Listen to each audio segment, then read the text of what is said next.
Bienvenidos nuevamente.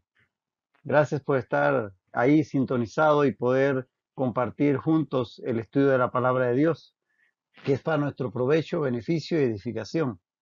Seguimos en el Evangelio de Mateo en el capítulo 20, así que prepara tu Biblia ahí, en el capítulo 20 de Mateo, y preparemos nuestro corazón, siempre dando gracias a Dios y pidiendo que Él guíe este tiempo de estudio. Sin más, empecemos. Padre, gracias por este tiempo, gracias por la oportunidad de conocerte cada día más. Dios, y que tu Espíritu Santo nos guía a tu verdad, y que tu verdad, Señor, guíe nuestras vidas. Padre, te pedimos y te damos las gracias en el nombre de Cristo Jesús. Amén. Así es.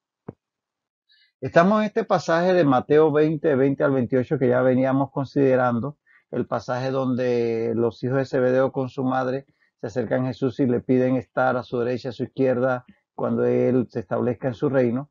Ya habíamos visto pues la interacción de Jesús con ellos y estábamos ya en las palabras al final cuando Jesús les aprovecha para enseñarles sobre las actitudes que hay que tener realmente en el reino de los cielos, las actitudes que debemos tener todos los creyentes en cuanto a servicio y autoridad. En eso estábamos la última vez, así que ahí vamos a continuar, pero no sin antes leer el texto completo para entrar en contexto. Dice así: entonces se le acercó la madre de los hijos de Zebedeo con sus hijos, postrándose ante él y pidiéndole algo. Él le dijo: ¿qué quieres? Ella le dijo: ordena que en tu reino se sienten estos dos hijos míos, el uno a tu derecha y el otro a tu izquierda. Entonces Jesús respondiendo dijo: no sabéis lo que pedís. ¿Podéis beber del vaso que yo he de beber y ser bautizados con el bautismo con que yo soy bautizado? Y ellos le dijeron: podemos. Él les dijo: a la verdad de mi vaso beberéis, y con el bautismo con que yo soy bautizado seréis bautizados.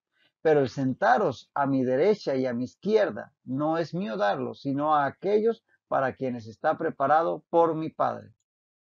Cuando los 10 oyeron esto, se enojaron contra los dos hermanos.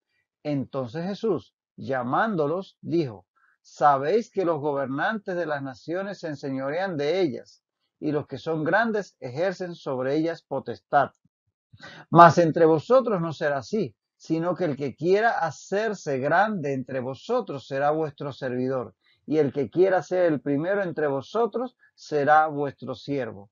Como el Hijo del Hombre no vino para ser servido, sino para servir, y para dar su vida en rescate por muchos. Habíamos dicho que ya prácticamente Jesús estaba en el momento en que dejamos la última sesión, estaba ya dándoles una lección a propósito de esta interacción que había tenido con los hijos de Zebedeo y su madre, dándoles una lección sobre cómo debían comportarse en el reino. Y les dice aquí: mas entre vosotros no será así, es decir, no será como lo hacen las gentes del mundo, que ya habíamos visto eso la vez pasada. Dice: mas entre vosotros no será así, sino que el que quiera hacerse grande entre vosotros será vuestro servidor, y el que quiera ser el primero entre vosotros será vuestro siervo. Fíjate la paradoja, fíjate lo paradójico aquí. Según las reglas del reino, según los patrones del reino, según las conductas que debemos tener en el reino de los cielos, el grande es el servidor, el megaloi es el diaconos. O sea, para ser grande hay que ser servidor, mientras que el que quiere ser primeros debe ser siervo. Para ser protos hay que ser dulos. De tal manera que lo que propone Jesucristo, y realmente si uno se pone a meditar en todas las enseñanzas de Jesucristo, comenzando desde el Sermón del Monte y todo lo que hemos ido considerando en todos estos años prácticamente que llevamos estudiando el Evangelio de Mateo, realmente es paradójico siempre si tú lo antepones al patrón del mundo, porque obviamente en el mundo hoy los patrones normales, humanamente hablando, es que para ser grandes hay que ser el que dirige, el líder, el que es servido por los demás, el que todo el mundo se acerca para rendirle pleitesía, porque es el rey, porque es el gobernante, porque es el ministro, porque es el millonario, porque es el jefe, el propietario de las empresas, etcétera, etcétera, etcétera. Ese es el patrón del mundo. Mientras más tienes, mientras más grande eres, más y más títulos tienes, más te sirven.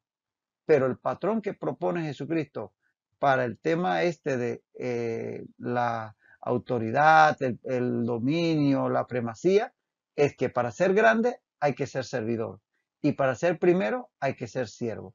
Entonces esta es lo que llamaríamos parte de las paradojas del reino, que hay que descender para ascender. Para ascender en el reino de los cielos hay que descender.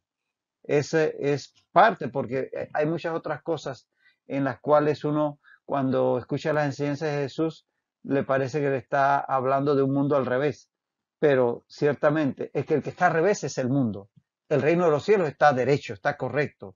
Pero este mundo es el que ha ido torciendo, pues desde nuestros primeros padres que se desviaron, el plan de Dios. Ha ido torciendo el plan de Dios. Y por eso lo correcto ahora nos parece que está de cabeza, cuando en realidad es el mundo el que está de cabeza. Es como si nosotros viviendo en el hemisferio norte nos parecerían que las que están al sur están abajo, pero para los que están al sur nosotros estamos abajo y ellos están arriba, porque ¿quién dice en qué sentido está el globo terráqueo? Si está en el vacío del espacio. Si la gente les parece que los patrones normales son los que el mundo ha acogido, cuando realmente estos son los que están al revés, los que están correctos son los del reino. Y es que Jesús le está haciendo ver aquí a sus discípulos, fíjate que como ya dijimos la vez pasada, Jesús aprovecha cada oportunidad y en vez de entrar en un regaño directo contra Juan y contra Jacobo, aprovecha cada oportunidad para entrar ahí en una lección de vida que permanezca en el corazón de sus discípulos. Él aquí les hace ver que en el reino de los cielos, en la presente dispensación, porque recuerden que el reino de los cielos, perdón, está aquí y ahora, porque el reino de los cielos es el ámbito en el cual se hace la voluntad de Dios. Y si en tu vida, en tu corazón, en tu casa, en tu familia se hace la voluntad de Dios, o intenta, se trata, se esfuerza, sabiendo que es Dios el que pone en nosotros el querer y hacer, si es en tu corazón alumbra el Espíritu Santo para hacer la voluntad de Dios, en tu corazón está el reino de los cielos. En tu casa está el reino de los cielos. De tal manera que no es un ámbito físico, sino espiritual. Bueno, en el reino de los cielos, en la presente dispensación, los lugares más dignos son aquellos en los que se ejerce el trabajo desde la condición de un esclavo, de un siervo, de un dulos, de un diaconos. De tal manera que aquí se nos plantea ciertamente una paradoja que tenemos que entender, que no lo es tanto si entendemos que el orden correcto es el orden de Dios y que el hombre ha torcido ese orden. En el futuro, cuando la glorificación de los creyentes se produzca, es decir, cuando seamos revestidos de cuerpo glorificado y estemos con el Señor, ya habrá lugar y tiempo para recibir recompensas. De eso habla la palabra de Dios en varios textos. Y ocupar los lugares que Dios ha designado para cada uno. Ahora, en este tiempo en donde estamos precisamente extendiendo el reino de los cielos entre los hombres, el que sea servidor será el más grande, el que sea siervo será el que será el primero. Entonces, ese es el orden en el reino de los cielos. Y Jesús se pone él como ejemplo, o sea, él no nos declara nada que él no haya hecho primero. Como el Hijo del Hombre no vino para ser servido, sino para servir y para dar su vida en rescate por muchos. Es decir, algo que él ya había hecho. Y fíjate que aquí Jesús nuevamente usa su título mesiánico favorito, preferido, Hijo del Hombre. Y que ya eso lo hemos en varias ocasiones mencionado, viene dado por el texto de Daniel 7, 13 al 14, sobre todo en el versículo 13, donde dice que Daniel que veía una visión donde uno como hijo de hombre se acercaba a aquel anciano de días. Eso está en Daniel 7, 13. Entonces, que se le dio dominio y todo demás, y ahí se entiende que ese hijo de hombre era el Mesías.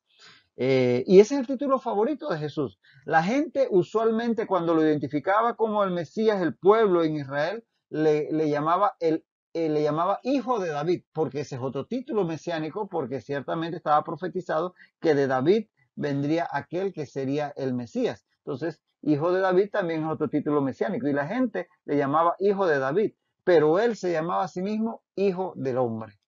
Y eso, por un lado, estaba recalcando su rol diferenciado en su primera venida, que venía como el siervo sufriente para morir por nuestros pecados, de su segunda venida, donde va a reinar precisamente en el trono de David. Entonces, ese título de hijo de David sí cabe más que todo para el reino mesiánico, donde él se va a sentar en el trono de David, su padre, en Jerusalén, y va a reinar sobre todas las naciones. Por eso el título de hijo de David cabe más con un título mesiánico con respecto a la segunda venida. Hijo de hombre está más en consonancia con la primera venida. Entonces, no solamente para hacer esa diferenciación en que este primer momento en que él hacía su irrupción en el mundo de los seres humanos, tenía un rol más de sacrificio versus el que va a tener en la segunda venida, que va a ser más para reinar, sino también que recalcaba por medio de ese nombre que él mismo prefería autonombrarse, que era un nombre, como decíamos, mesiánico, estaba mostrando su carácter humilde, un carácter más bien de siervo, porque ese era su rol en su primera venida. Entonces, ese es el nombre que él prefería usar acerca de sí mismo, el Hijo del Hombre. Y Jesús aquí se pone, como ya dijimos, como ejemplo a sus discípulos de la actitud que deben tener, porque Él no nos pide nada que Él no haya hecho primero. Él no nos pide nada que Él no esté dispuesto a hacer. Y así es como Él vino a servir, y su servicio máximo, ¿cuál fue? Dar su vida en rescate por muchos, como lo dice el texto. Él vino para dar su vida en rescate por muchos, como dice Romanos 5:8. Dios muestra su amor para con nosotros en que, siendo aún pecadores, Cristo murió por nosotros, en nuestro lugar. De tal manera que eso aquí el Jesús lo está expresando literalmente. Y es que ya Jesús varias veces, y eso lo hemos visto ya aquí en el estudio que llevamos, varias veces les había declarado que él iba a entregar su vida, que iba a ser muerto en Jerusalén, que lo iban a condenar y todo eso. Pero esta es la primera vez, en todas las ocasiones, esta es la primera vez en que él afirma que lo hará para pagar el rescate por los hombres. Esta es la primera vez que, por lo menos de lo que registra el Evangelio de Mateo, en que Jesús les declara a los apóstoles y a través de la palabra a nosotros cuál era el motivo por el cual él iba a morir en Jerusalén, para pagar el precio en rescate por muchos, o sea, por los hombres. Aquí la palabra rescate, la palabra que aparece en Reina Valera 60, rescate, es la palabra griega litrón, que significa pago. Pago, en griego significa pago, y viene acompañada allí de la palabra anti, que es en lugar de ser, en lugar de tal manera que diría en griego que el Hijo del Hombre vino para dar su vida en antilitrón por muchos. Antilitrón, pago en lugar de, pago en sustitución de. Ese es el término griego. Entonces, ahí hay un concepto que es la primera vez que sale de la boca de Jesús, que es un pago sustitutivo, el que va él a ofrecer en la cruz del Calvario en lugar de muchos de los hombres. De tal manera que no es una declaración menor. Y posiblemente para los discípulos esto aquí pues les costó, porque primero era la primera vez que entendían exactamente lo que él iba a hacer, o lo oían, y que era tan novedoso para ellos desde el punto de vista de todo lo que se le había enseñado. Entonces, para nosotros hoy que conocemos todo el Evangelio nos puede sonar muy sencillo, pero póngase en las mentes de aquellos hombres en aquellos tiempos, ver a su Mesías, a su Maestro, declarar que iba a morir en pago por muchos. No es fácil comprenderlo, pero hoy día para nosotros es una verdad bíblica, teológica, definitiva, que Jesucristo vino a dar su vida por todos nosotros. Y esa palabra, litrón, rescate, originalmente se usaba en el lenguaje griego con respecto al pago por la liberación de un esclavo, lo que también se denomina en español, derivado del latín, si mal no recuerdo, manumisión. Lo que se hacía cuando se tenía un esclavo, y eso estaba establecido, por ejemplo, en la ley romana, y yo quería darle libertad a ese esclavo, entonces le pagaba la manumisión, se llama. Entonces ese esclavo podría, una vez liberto, como se le denominaba, vivir su vida por su cuenta y a donde iba tenía que ir con ese papel, con ese título donde se hacía constar la manumisión que su amo había pagado por él, o muchos decidían seguir sirviendo a su amo, a su ex amo, pero ya ahora como un siervo que devengaba un salario. Entonces, esa ya era una decisión de cada quien. Pero esa era la institución de la manumisión. Es lo que más o menos se asemeja a lo que aquí la palabra litrón en griego significa. Pagar para que alguien que estaba sujeto a una vida de esclavitud fuera libre. Ahora, la idea de sustitución que Jesucristo está aquí expresando, que vino a dar su vida en rescate por muchos, y como decíamos la primera vez que lo declara de sus labios, esa idea de sustitución ya estaba en el Antiguo Testamento. Ya aparece, por ejemplo, en Isaías 53, 4 al 6. En Isaías 53, 4 al 6 dice que llevó él nuestras enfermedades, sufrió nuestros dolores. El herido fue por nuestras rebeliones, molido por nuestros pecados. El castigo de nuestra paz fue sobre él, y por su llaga fuimos nosotros curados. Jehová cargó en él el pecado de todos nosotros. ¿Lo ves? Claramente en ese texto de Isaías 53 vemos la idea de sustitución. Él por nosotros, todo. Su herida por nuestras enfermedades, sufrió nuestros dolores, etcétera, etcétera. De tal manera que ya esa idea de sustitución venía dada por los profetas. Y Jesús declara que él vino a este mundo precisamente a dar su vida para pagar el precio o el rescate por muchos. Y eso ya lo podemos ver en Isaías 53, 11, donde que dice que justificará a mi siervo justo a muchos y llevará las iniquidades de ellos. Y también en 1 Timoteo 12 dice, el cual se dio a sí mismo en rescate por todos. De tal manera que ahí vemos que la idea es que Jesús viene a pagar un precio que nosotros no podíamos pagar. Él se da como el pago en lugar nuestro, un sustituto. Y a recalcar que ese entregar su vida fue completamente voluntario, no fue obligado, fue una decisión desde la eternidad que el gran Dios, el trino Dios, tomó. Y esto lo vemos, por ejemplo, en Juan 10, 17 al 18, cuando Jesús dice, por eso me ama el Padre, porque yo doy o yo pongo mi vida. Dice el 18, nadie me la quita, sino que yo de mí mismo la pongo. Nadie hizo o obligó a Jesús a ir al Calvario. Nadie lo tomó por sorpresa. Nadie lo atrapó y contra su voluntad lo arrastró él entregó su vida de su propia voluntad. Inclusive él dice, tengo poder para entregarla y para volverla a tomar como literalmente lo hizo en su resurrección. De tal manera que esto fue algo voluntario y lo hizo para pagar el precio que nosotros no podíamos pagar. Ahora, interesante esta decisión en la eternidad del Señor Jesús, porque fíjate que Satanás quiso ser semejante al Altísimo. Mira lo que dice Isaías 14, 13 al 14. Dice, tú que decías en tu corazón, subiré al cielo. Ese es un texto, y los versículos del contexto, si lo lees, se refiere a la rebelión de Satanás en un principio.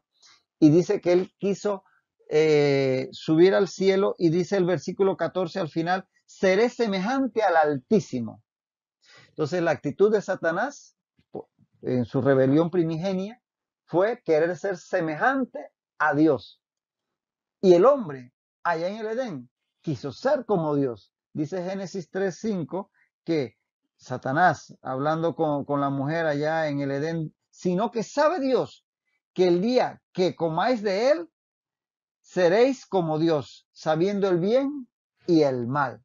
Entonces, y obviamente eso fue muy atractivo para Eva y lo fue para Adán. Ciertamente ambos tomaron del fruto del conocimiento del bien y del mal. Y eso se constituyó precisamente en la caída, el pecado original, que arrastró con ellos a toda la humanidad.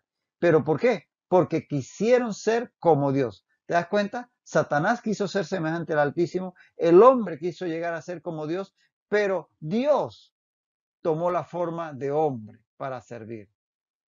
Qué paradójico, ¿eh? Que Dios siendo Dios, Jesucristo, el Hijo siendo Dios, decide ser como el hombre. ¿Para qué? Para pagar el precio que nosotros no podíamos pagar. Filipenses 2, 5 al 7 dice, haya pues en vosotros este sentir que hubo también en Cristo Jesús, el cual, siendo en forma de Dios, dice al final el 7, se despojó a sí mismo, tomando forma de siervo, hecho semejante a los hombres. Entonces, es interesante cómo definitivamente que el Señor toma la decisión de hacerse hombre cuando realmente la intención natural del ser humano es para arriba.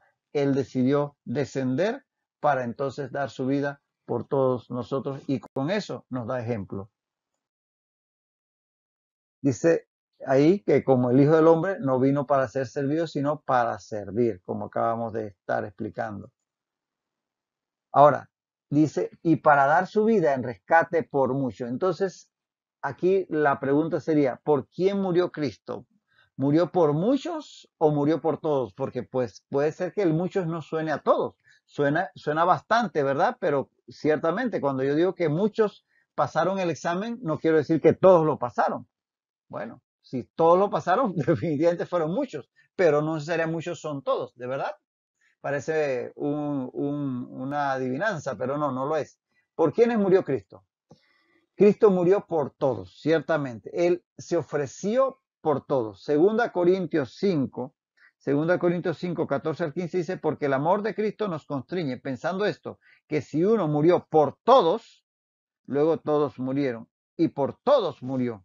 Y 1 Timoteo 2:6, que ya leímos, dice que el cual se dio a sí mismo en rescate por todos. Así que Él murió por todos. Pero, atención, sin embargo, solo se apropian de sus sacrificios quienes lo aceptan. Es decir, Él no nos impone que de todas maneras seamos salvos. Él murió por todos, pero ya es decisión de cada quien el aceptar ese sacrificio. Si una persona te dona una herencia, un tío, un abuelo, eh, tú tienes que aceptarla, pero el hecho que él te la done no quiere decir que tienes necesariamente la herencia, tú tienes que recibirla, aceptarla. Si alguien te entrega un cheque, los que todavía usan cheque, ese cheque tienes tú que ir al banco a hacerlo efectivo. De nada te sirve el papel si no lo transformas en dinero, si no lo depositas o lo cambias. Entonces Jesucristo murió por todos, pero solo se apropian de su sacrificio quienes le aceptan. Juan 3, 16 y el 18 dice que de tal manera amó Dios al mundo que ha dado su Hijo unigénito para que subraye, todo aquel, no dice todos, sino todo aquel que en él cree, no se pierda, mas tenga vida eterna. ¿Lo ves?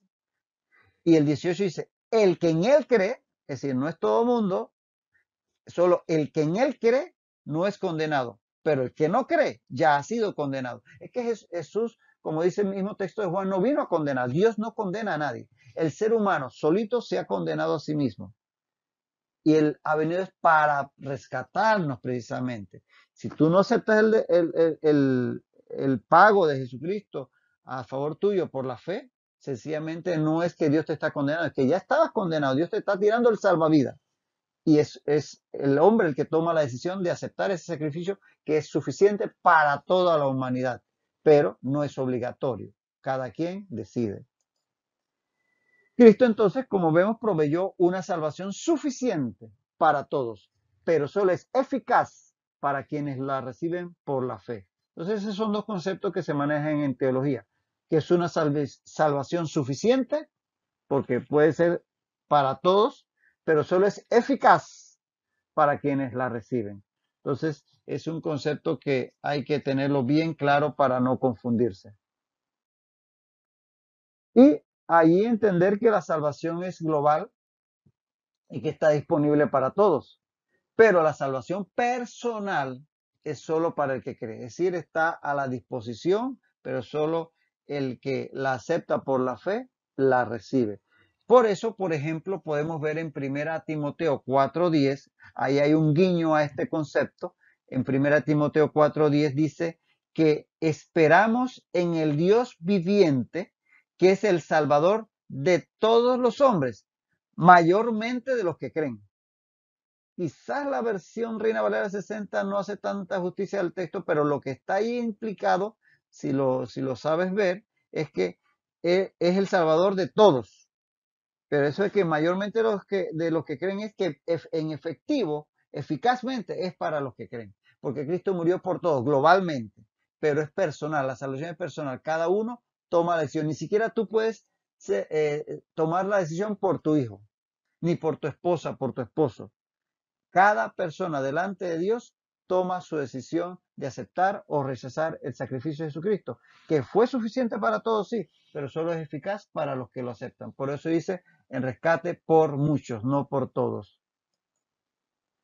Ahora, Isaías, si vemos, hay algo de este concepto ahí medio oculto, quizás en el texto de Isaías 53:6, donde se habla del pecado en singular, y ese pecado en singular es el pecado que afecta a todos los hombres, que fue cargado por el Redentor, en Isaías 53:6, repito, y se habla en el mismo contexto de los pecados en plural, entonces hablándose ahí específicamente de los pecados ya a nivel personal de los que aceptan ese sacrificio. Entonces, Él muere por el pecado de la humanidad, pero al final los que reciben ese perdón de sus pecados son los que lo aceptan. Fíjate, vamos a leer ahí en Isaías 53. Primero el 6, que habla de el pecado. Dice, Jehová cargó en él el pecado de todos nosotros, es decir, de todos los seres humanos. Y en Isaías 53:5 había dicho que él fue herido por nuestras rebeliones, molido por nuestros pecados. Y ahí entonces se aplica a nivel personal. Esa diferenciación no es casual. Ese texto no está así por sencillamente capricho del escritor sagrado, sino que el Espíritu Santo inspiró al profeta Isaías a ponerlo en tal porque está expresando que Jesucristo muere por todos, pero ese sacrificio solo se aplica a quienes lo aceptan por la fe. El dar su vida en rescate por muchos, entonces aquí se refiere a la redención de los que creen, como venimos diciendo. Y aquí vemos que el precio del rescate, ¿a quién se pagó? No se pagó a Satanás. El precio ese que Jesucristo paga en la cruz. Como pensaba, por ejemplo, Orígenes, allá por la antigüedad. Orígenes planteaba que era un precio que había pagado el Señor a Satanás para que nos liberara. No, no es cierto, no es a Satanás a quien se paga ese precio.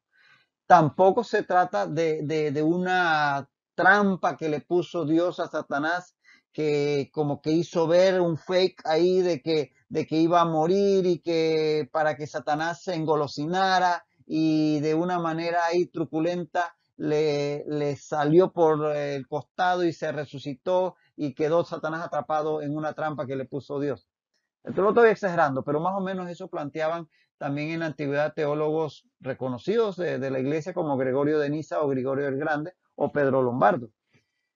No, ninguno de estos conceptos son los correctos. Lo correcto es que ese pago, esa manumisión, ese lutroi, ese pago fue hecho al Padre para satisfacer la justicia de Dios que la justicia de Dios exigía el pago por el pecado. Romanos 3:22-25 dice que todos pecaron y están destituidos de la gloria de Dios, siendo justificados gratuitamente por su gracia mediante la redención que es en Cristo Jesús, a quien Dios puso como propiciación por medio de la fe en su sangre para manifestar su justicia a causa de haber pasado por alto en su paciencia los pecados pasados. Es decir, que Jesucristo murió para pagar por el precio de nuestros pecados, porque sabemos que la paga del pecado es muerte y nadie podía pagar ese precio sino un cordero perfecto y sin mancha. Ningún hombre lo podría hacer. Dios mismo tuvo que hacerse hombre para pagar eso que satisface la justicia divina, la justicia de Dios, no la justicia de los hombres. Entonces, dicho esto, terminamos aquí este pasaje y en la próxima sesión comenzaremos con el siguiente pasaje. Hasta entonces, que el Señor siga bendiciéndote ricamente.